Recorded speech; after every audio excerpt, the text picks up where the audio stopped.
All right, guys, welcome back. Today was straight deadlifts and then pause squats.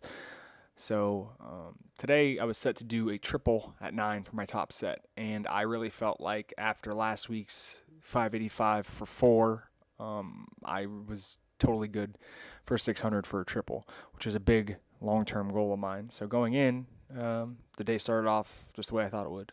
Everything felt pretty light. I was going beltless for the first few sets, and you'll even see on the next set I pull 500 without a belt, and it felt really easy. I mean, slow off the floor as it usually is with that power bar, but after I got it up, it was very smooth. So I jumped to 545 for my next set, and as you can see, with the belt on, the speed continued to improve.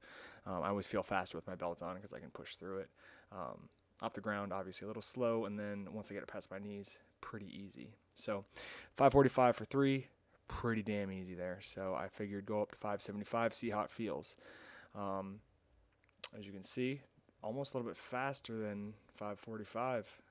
Really, really good acceleration near the top of the lift, and a little hold here to get my grip strength up. And I decided, you know what, that was pretty easy. Let's go for 6. And I'll let you see right here, the first rep, obviously slow, but it's 600 pounds, so what are you going to do? I didn't expect it to be easy. Second rep, a little harder, out of position, but I knew I had another rep in me. However, I made a big mistake, waited a little bit too long, got out of position, and just completely out of my groove. I never do that. I usually just stay down. So I should have just kept on trucking, tried to go for that third rep. But at the end of the day, I missed, and it's going to lead me to my next subject as you watch me do some pause squats, which I was pretty tapped for. When you do any kind of auto-regulation training, reactive training, or any other type of system that calls for you to grade your reps in terms of intensity and difficulty, it takes an element of honesty. You have to be honest with yourself and really drop your ego. And I think today I failed at that. I thought that I could, because based on past attempts, instead of feeling how I felt that day, I thought about the week before and used that as a litmus test, when in reality I should have known after 575 that most I could have gone for is 585. And in the end, I only did damage to myself. I screwed myself, missed reps, and the rest of my workout suffered.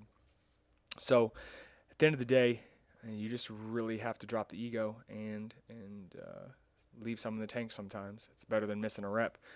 Although I do have to say that I was not feeling 100% today, which is even more a reason for me not to really go for a PR. You don't have to get a PR every time you go in the gym.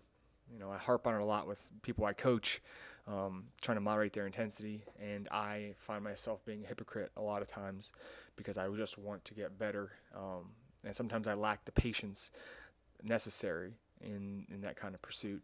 So I'm not perfect. I got a lot of room to grow, and I learn something every day pretty much. If you're not learning, if you're not trying to get better, you're really just shortchanging yourself.